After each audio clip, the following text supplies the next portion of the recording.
અત્યારે જે રીતે ઉનાળો ચાલી રહ્યો છે તેમાં 100% તમને ફાયદો થશે। Hello friends, welcome to kitchen art. આ શરબત પીવાથી તમને શરીરમાં એસી જેવી ઠંડક મળશે। આ શરબત વિટામિન એ, સી અને બી કોમ્પ્લેક્સથી ભરપૂર છે, જે શરીરમાં ડિહાઇડ્રેટ અને લૂથી રક્ષણ આપે છે। વળી શરીરની અંદરની ગરમી, એસિડિટી, પિત્ત તેમજ પાચનમાં પણ મદદરૂપ કરે છે। ફક્ત 1 મિનિટમાં 50 ગ્લાસ તૈયાર થઈ જશે। તો ચાલો બધી ટ્રીક અને ટિપ્સ સાથે આજે આપણે વરિયાળી શરબત બનાવીશું, જે ઉનાળાની કાળઝાળ ગરમીથી તમને શરીરની અંદર એસી જેવી ઠંડક આપશે। તો ચાલો બધી ટ્રીક અને ટિપ્સ સાથે રેસીપી શરૂ કરીશું। રેસીપી સારી લાગે તો લાઈક અને શેર કરજો।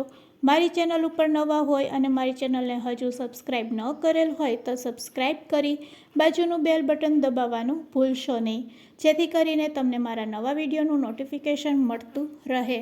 તો અહીંયા સૌથી પહેલાં આપણે ચોક્કસ માપ માટે 1 વાટકામાં વરિયાળી લઈ લેશું। અહીંયા તમારે કોઈપણ 1 વાટકો સેટ કરી લેવાનો અને તે જ માપથી હવે આપણે શરબત બનાવીશું। તો વરિયાળી ફ્રેશ હોય તેવી પસંદ કરવાની। તો મેં અહીંયા 200 ગ્રામ જેટલી વરિયાળી લીધેલી છે। આ વરિયાળીને આપણે 6 થી 7 કલાક પલાળવાની છે। જો તમે ઓવરનાઇટ પલાળો તો પણ ચાલે। ઓવરનાઇટ પલાળતા ભૂલી જાઓ તો ગરમ પાણીમાં તમે 20 મિનિટમાં પલાળીને આ શરબત બનાવી શકો છો। તો જે માપથી આપણે વરિયાળી લીધી છે તે જ માપથી આપણે તેટલું જ પાણી નાખવાનું છે। એટલે કે 1 વાટકી જેટલી વરિયાળી લીધી હોય તો 1 વાટકી જેટલું પાણી એડ કરવાનું છે અને વરિયાળીને આ રીતે આપણે ઓવરનાઇટ માટે પલાળી દેશું।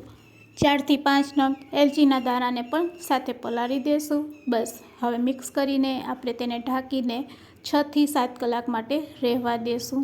જો એટલો સમય ના હોય તો ફક્ત 20 મિનિટમાં પણ તમે વરિયાળીને પલાળીને શરબત તો તૈયાર કરી જ શકો છો। તો ચાલો 6 કલાક થઈ ગઈ છે, આપણી વરિયાળી પણ સરસ પલળી ગઈ છે, તમે જોઈ શકો છો। હવે તેને આપણે મિક્સર જારમાં લઈ લેશું અને મિક્સર જારમાં તેને ગ્રાઇન્ડ કરીશું। તો ચાલો પલાળેલી વરિયાળીને હવે આપણે મોટા જારમાં લઈ લેશું અને તેને ગ્રાઇન્ડ કરી લેશું। પલાળેલી વરિયાળીમાં જો થોડુંક પણ પાણી હોય તો પાણી નાખવાની જરૂર નથી। પલાળેલી વરિયાળીમાં બિલકુલ પાણી ન હોય તો તમે અડધી વાટકી જેટલું પાણી એડ કરી તેને ગ્રાઇન્ડ કરી શકો છો। અને ગ્રાઇન્ડ કર્યા પછી તમે જોઈ શકો છો વરિયાળી ગ્રાઇન્ડ થઈ ગઈ છે। બસ હવે તેમાંથી આપણે પલ્પ કાઢવાનો છે। વરિયાળીનો પલ્પ કાઢવા માટે આપણે એક મોટું વાસણ લેશું, તેના ઉપર આપણે જારો રાખીશું અને તેના ઉપર આ રીતે કોટનનું કપડું આપણે સેટ કરી દઈશું। આ રીતે કરવાથી પીસેલી વરિયાળીમાંથી ફટાફટ તેનો રસ આપણે કાઢી શકીએ છીએ અને વધારાનો કૂચો છે તે કોટનના કપડામાં રહી જશે। કોટનના કપડામાં જે ડૂચો રહી જાય છે તેને સૂકવીને તમે મસાલામાં ઉપયોગ કરી શકો છો। તો બસ આ રીતે આપણે કોટનનું કપડું ભેગું કરી લેશું અને કોટનનું કપડું ભેગું કરી અને હાથેથી આ રીતે પ્રેસ કરશું એટલે તેમાંથી બધો રસ છે તે નીચેના બાઉલમાં ભેગો થઈ જશે। તો છે ને એકદમ ઇઝી મેથડ। આ મેથડ તમને કેવી લાગી તે મને કમેન્ટ્સમાં જરૂરથી કહેજો। તો અહીંયા રસ છે આપણો વરિયાળીનો તૈયાર છે। હાથેથી જેટલું પણ પ્રેસ થાય તે રીતે પ્રેસ કરી અને બધો વરિયાળીનો રસ છે તે આપણે ભેગો કરી લેવાનો છે। દબાવીને જેટલો પણ રસ નીકળે તેટલો રસ કાઢી લેવાનો છે। આ રીતે દબાવીને તમે રસ કાઢશો એટલે 1 વાટકા જેટલો વરિયાળીનો રસ ભેગો થઈ જશે। તો ચાલો હવે આગળની પ્રોસેસ કરવા માટે આપણે ગેસ તરફ જઈશું। એક કડાઈમાં અહીંયા આપણે ના તો ગોળ ના તો ખાંડ, અહીંયા આપણે સાકરનો ઉપયોગ કરવાનો છે। તો જેટલી આપણે વરિયાળી લીધી છે તેનાથી ડબલ એટલે કે 2 વાટકી જેટલી સાકરનો ભૂકો લેશું અને તેને કડાઈમાં એડ કરી દેશું। સાથે તેમાં 1 વાટકી જેટલું પાણી એડ કરશું। જો પરફેક્ટ માપ સાથે તમે આ સિરપ બનાવશો તો પહેલી જ વારમાં પરફેક્ટ પણ બનશે અને લાંબો સમય માટે તમે સ્ટોર પણ કરી શકો છો। હવે આપણે ગેસ ચાલુ કરીશું અને સાકરને પહેલાં ઓગાળી લેશું। તો મીડિયમ ટુ લો ફ્લેમ ઉપર તેને આ રીતે ચલાવતા પકાવીશું એટલે સાકર ઓગળી જશે। સાકર ઓગળી જાય પછી આપણે વરિયાળીનો જે રસ તૈયાર કરેલો છે તે તેમાં એડ કરવાનો છે। તો આ રીતે આપણે સાકરને પહેલાં મેલ્ટ કરી લેશું। સાકર મેલ્ટ થઈ જાય એટલે વરિયાળીનો રસ છે તે તેમાં એડ કરી દેશું। તો સાકર ઓગળી ગઈ છે. હવે વરિયાળીનો રસ છે તેમાં એડ કરી દઈશું. ગેસની ફ્લેમ આપણે મીડિયમ રાખીશું. મીડિયમ ફ્લેમ ઉપર જ તેને આ રીતે સ્પેચ્યુલા કે તવેથાથી હલાવતા તેને પકાવીશું. જેમ જેમ તે પાકશે તેમ તેમ આ શરબતમાં સાઈન આવશે અને શરબત છે તે ઘટ થઈ જશે. તો અહીંયા આપણે શરબતનું સિરપ બનાવી રહ્યા છીએ.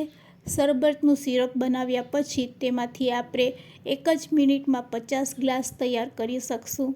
તો તમે જોઈ શકો છો 7 મિનિટ પછી આપણું સિરપ છે તે એકદમ સરસ ઘટ થઈ ગયું છે. આ રીતે ઘટ થાય અને શાઇનિંગ આવવા લાગે એટલે અહીંયા આપણે થોડોક ફૂડ કલર એડ કરશું. તો ઓલમોસ્ટ આપણું સિરપ છે તે ઘટ થઈ ગયું છે. સિરપ આપણું રેડી છે કે નહીં તેને ચેક કરવા માટે આ રીતે આપણે હાથમાં લેશું અને હાથમાં એકદમ સ્ટીકી મધ જેવું લાગે તો સમજવાનું કે આપણું સિરપ છે તે તૈયાર થઈ ગયું છે. હજુ આપણે 1 મિનિટ માટે તેને કૂક કરીશું, પણ તેની પહેલાં આપણે ફૂડ કલર એડ કરશું. ગ્રીન કલર ઓપ્શનલ છે, નાખવું હોય તો નાખી શકો છો, નકર સ્કીપ પણ કરી શકો છો. અહીંયા મેં બજાર જેવો લુક આપવા માટે ફૂડ કલર એડ કરેલો છે. તો ઓલમોસ્ટ હવે આપણું સિરપ છે તે રેડી થઈ ગયું છે.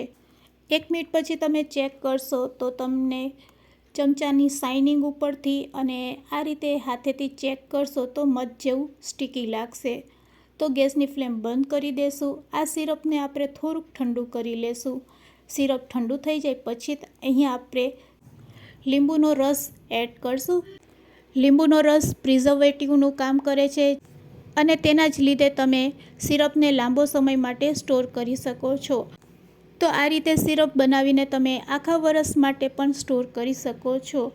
તો અહીંયા આપણું વરિયાળી શરબત તૈયાર છે. આ સિરપને ઠંડુ થયા પછી આપણે એક વખત ગાળી લેશું, જેથી કરીને કોઈ કચરો અથવા તો વધારાનું ડૂચો હોય તેને આપણે દૂર કરી શકીએ. તો એકદમ સરસ સિરપ વરિયાળીનું તૈયાર છે.